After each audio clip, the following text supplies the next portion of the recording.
Hello aspirants, welcome to Topper Notes Hub. நீங்க SSC, CGL, CHSL, MTS இல்லனா வேற எந்த கவர்மெண்ட் எக்ஸாமுக்கு ப்ரிப்பேர் பண்றவங்களா இருந்தாலும் சரி. இந்த எக்ஸ்பிளைனர் உங்களுக்கு ரொம்ப முக்கியம். இன்னைக்கு நாம இந்தியன் கான்ஸ்டிடியூஷன்ல இருக்கிற 50 மோஸ்ட் இம்பார்ட்டன்ட் ஆர்டிகல்ஸை வெறும் சில நிமிஷங்கள்ல குயிக்கா ரிவைஸ் பண்ண போறோம். சோ உங்களோட முதல் கேள்வி இதா தான் இருக்கும். இந்த எக்ஸ்பிளைனர் நிஜமாவே எனக்கு 2-3 மார்க்ஸ் வாங்கி தருமா? அப்சல்யூட்லி. நாம இன்னைக்கு பார்க்க போற நிறைய ஆர்டிகல்ஸ் SSC எக்ஸாம்ஸ்ல மல்டிபிள் டைம்ஸ் திரும்ப கேட்கப்பட்டவ. Many of these articles were asked multiple times in previous year papers. So watch till the end. ஏனா this explainer can easily give you 2-3 marks in the exam. குவிக்கா நம்ம road map என்னன்னு பார்த்தரலாம். 1. Fundamental rights and remedies. 2. Directive principles of policy. 3. Union Executive and Parliament. 4. Judiciary and State Machinery. அப்புறம் கடைசியா 5. Emergencies, Amendments and Exclusive Exam Tips. ஒரு சாதாரண குடிமகனோட அடிப்படை உரிமைகள்ல ஆரம்பிச்சு நாட்டோட emergency powers வரைக்கும் ஒரு லாஜிக்கல் ஃப்ளோல நம்ம போக போறோம். All right. Section 1. Fundamental rights and remedies. அடிப்படை உரிமைகள் மற்றும் தீர்வுகள். இதுதான் உங்க உரிமைகளுக்கான ஃபவுண்டேஷன். ஆர்டிகல் 12 ஸ்டேட் அப்படின்னா என்னங்கிற டெஃபினிஷனை தருது. ஆர்டிகல் 13 என்ன சொல்லுதுன்னா நம்ம ஃபண்டமெண்டல் ரைட்ஸ்க்கு எதிரான எந்த சட்டமும் செல்லாதுன்னா ஆணித்தரமா சொல்லுது. But here is the most important part. Article 14 equality before law. சட்டத்துக்கு முன்னாடி எல்லாரும் சமம். இது SSC எக்ஸாம்ஸ்ல ஒரு VIP ரிப்பீட்டட் கொஸ்டின். நோட் பண்ணிக்கோங்க.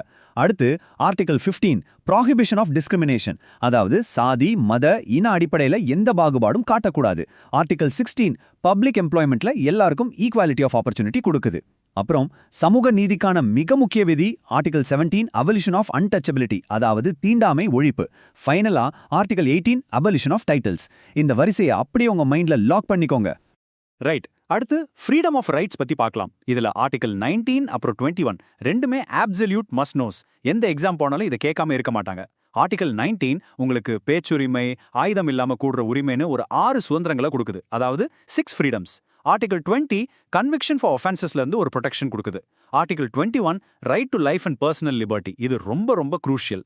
அடுத்து ஆர்டிகல் 21A 6 முதல் 14 வயசு வரைக்கும் இருக்கிற குழந்தைங்களுக்கான ரைட் டு எஜுகேஷனை பத்தி பேசுது. லாஸ்டா ஆர்டிகல் 22 அரெஸ்ட் மற்றும் டிடென்ஷனுக்கு எதிரான பாதுகாப்பை வழங்குது. இப்போ ஒரு கேள்வி வரலாம். இந்த அடிப்படை உரிமைகள் மீறப்பட்டா என்ன பண்றது? நீங்க நேரடியா சுப்ரீம் கோர்ட்டுக்கே போகலாம். அதுதான் article 32 constitutional remedies.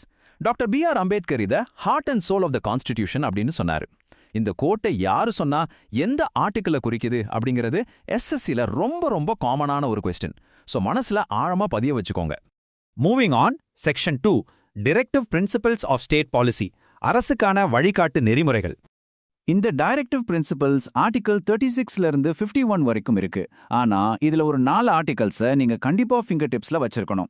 Article 39 equal pay for equal ஒர்க்கை பத்தி பேசுது. ஆர்டிகல் 40 பஞ்சாயத்தி ராஜ் சிஸ்டம் அமைக்கிறதுக்கானது. அப்புறம் ஆர்டிகல் 44 யூனிஃபார்ம் சிவில் கோட். நியூஸ்ல இதை அடிப்படுறதால எக்ஸாம்ல கேட்க ரொம்பவே அதிக வாய்ப்பு இருக்கு. And article 48A protection of environment. இந்த 4ம் SSCயோட all time favourite topics. Now let's zoom out a bit. Section 3 union executive and parliament. ஒன்றிய நிர்வாகம் மற்றும் நாடாளுமன்றம். யூனியன் எக்ஸிகியூட்டிவ் டீடைல்ஸை கொஞ்சம் குயிக்கா பார்த்துடலாம்.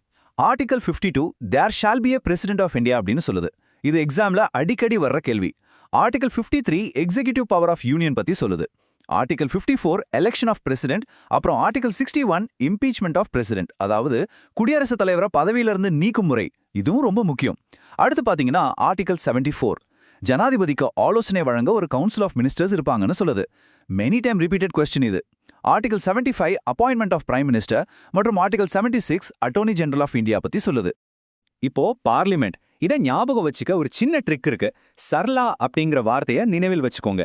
SRL article 79 constitution of parliament, அதாவது சன்சாத உருவாக்குது. இது ஒரு ஹெவிலி டெஸ்டட் ஐட்டம்.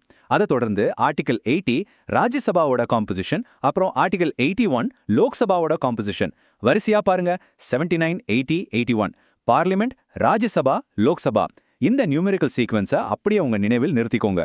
சரி, இந்த பார்லிமெண்ட் எப்படி ஃபங்க்ஷன் ஆகுது? அதுக்கான ஆபரேஷனல் ஆர்டிகல்ஸ் என்னன்னு பார்ப்போம். ஆர்டிகல் 85 செஷன்ஸ் ஆஃப் பார்லிமெண்ட் பத்தி சொல்லுது, அதாவது நாடாளுமன்ற கூட்டத்தொடர்களை கூட்டுறது. ஆர்டிகல் 100 வோட்டிங் இன் ஹவுசஸ், நாடாளுமன்றத்துல எப்படி வாக்கெடுப்பு நடக்குதுங்கிற ப்ரொசீஜர்ஸை கிளியரா விளக்குது. Okay, let's move to section 4 judiciary and state machinery. நீதித்துறை மற்றும் மாநில அமைப்புகள். இங்க நீங்க ரொம்ப உன்னிப்பா கவனிக்க வேண்டிய point article 124 establishment of supreme court. Judiciary கேள்விகளுக்கான கோல்டன் டிக்கெட்டே இதுதாங்க. இதுக்கப்புறம் ஆர்டிகல் 131 சுப்ரீம் கோர்ட்டோட ஒரிஜினல் ஜூரிஸ்டிக்ஷனை குறிக்குது. ஆர்டிகல் 136 ஸ்பெஷல் லீவ் பிட்டிஷன் பத்தி சொல்லுது. ஆர்டிகல் 141 என்ன சொல்லுதுன்னா law declared by supreme court is binding. அதாவது உச்ச நீதிமன்றம் சொல்ற சட்டம் இந்தியாவில் இருக்கிற எல்லா நீதிமன்றங்களையும் கட்டுப்படுத்தும். ஆர்டிகல் 143 பாத்தீங்கன்னா பிரசிடென்ஷியல் அட்வைசரி ஜூரிஸ்டிக்ஷன். அதாவது நம்ம ஜனாதிபதி சுப்ரீம் கோர்ட் கிட்ட ஆலோசனை கேட்கிற உரிமை. Now let's connect the dots. நம்ம முன்னாடி பார்த்த யூனியன் எக்ஸிகியூட்டிவ் கூட இதை கொஞ்சம் ஒப்பிட்டு பாருங்களேன். அங்க பிரசிடென்ட், இங்க கவர்னர். ஆர்டிகல் 153 கவர்னர் ஆஃப் ஸ்டேட்டை உருவாக்குது. ஆர்டிகல் 154 எக்ஸிகியூட்டிவ் பவர் ஆஃப் ஸ்டேட்டை பத்தி பேசுது. Article 163 council of ministers for governor. பாத்தீங்களா, இந்த பேரலல் ஸ்ட்ரக்சரை நீங்க கரெக்டா புரிஞ்சுக்கிட்டீங்கன்னா ஸ்டேட் மிஷனரிய மனப்பாடம் பண்றது ரொம்ப ரொம்ப ஈஸி. நம்ம ஃபைனல் அண்ட் மோஸ்ட் இம்பார்ட்டன்ட் பார்ட்டுக்கு வந்துட்டோம். Section 5 emergencies, amendments and exam tips. நம்ம அரசியலமைப்போட 2 மிகப்பெரிய பவர்ஸ் இதுதான்.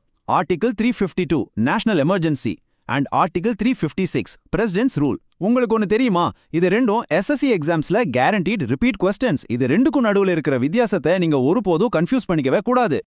இந்த எமர்ஜென்சி ட்ரியோவை கம்ப்ளீட் பண்ண மூன்றாவதா வர்றது தான் ஆர்டிகல் 360 ஃபினான்ஷியல் எமர்ஜென்சி. அதாவது நிதி நெருக்கடி, அவசர நிலையை பத்தி இது தெளிவா விவரிக்கிறது. மிச்சம் இருக்கிற இம்பார்ட்டன்ட் ஆர்டிகல்ஸ்ல பாத்தீங்கன்னா ஆர்டிகல் 368 ரொம்ப ரொம்ப முக்கியம். Procedure for constitutional amendment. அதாவது நம்ம அரசியல் அமைப்புல எப்படி ஒரு திருத்தத்தை கொண்டு வர்றது அப்படிங்கிற முறை. இதுவும் எக்ஸாம்ல அடிக்கடி கேட்கிற கேள்விதான். அதுக்கப்புறம் ஆர்டிகல் 370 ஜம்மு காஷ்மீருக்கான ஸ்பெஷல் ஸ்டேட்டஸ் பத்தினது. இப்போ இதை நீக்கிட்டாங்க அப்படின்னாலும் இதோட ஹிஸ்டாரிக்கல் வெயிட் ரொம்ப அதிகங்கிறதால கண்டிப்பா எக்ஸாம்ஸ்ல கேட்க வாய்ப்பு இருக்கு. Okay, we are here. Let's dive into this ultimate cheat sheet. SSC திரும்ப எந்த ஆர்டிகல்ஸ்ல இருந்து क्वेश्चंस கேக்குறாங்கன்னு பாத்தீங்கன்னா ஆர்டிகல் 14, 19, 21, 32, 52, 74, 79, 124, 352, 356 and 368. இந்த 11 நம்பர்ஸை மட்டும் நீங்க தூக்கத்துல எழுப்பி கேட்டா கூட சொல்ற அளவுக்கு ஞாபகம் வச்சுக்கிட்டீங்கன்னா SSC பாலிட்டி கேள்விகள்ல ஒரு பெரிய பெர்சன்டேஜை உங்களால அசால்ட்டா சால்வ் பண்ண முடியும். So make sure you revise these 11 numbers for sure. So இப்போ உங்களை நீங்களே கேட்டுக்கோங்க, இந்த ஹெவிலி டெஸ்டட் ஆர்டிகல்ஸ்ல எந்த ஆர்டிகல் உங்களோட ரேங்கை செக்யூர் பண்ண போகுது? ஏன்னா இந்த குறிப்பிட்ட ஸ்ட்ரக்சரல் ரூல்ஸை நீங்க மாஸ்டர் பண்றது உங்களோட எக்ஸாம் சக்சஸ்க்கு நேரடியாக ஹெல்ப் பண்ணும். If this explainer helped you revise important articles quickly, make sure to like the explainer and subscribe to Topper Notes Hub. Also comment Polity Revision if you want more SSC quick revision explainers. உங்களோட டைமை மிச்சப்படுத்தி சரியான ப்ரிப்பரேஷனை கொடுக்கணுங்கிறதுக்காகவே இந்த எக்ஸ்பிளைனர்ஸை நாங்க உருவாக்குறோம். See you in the next explainer. Happy learning.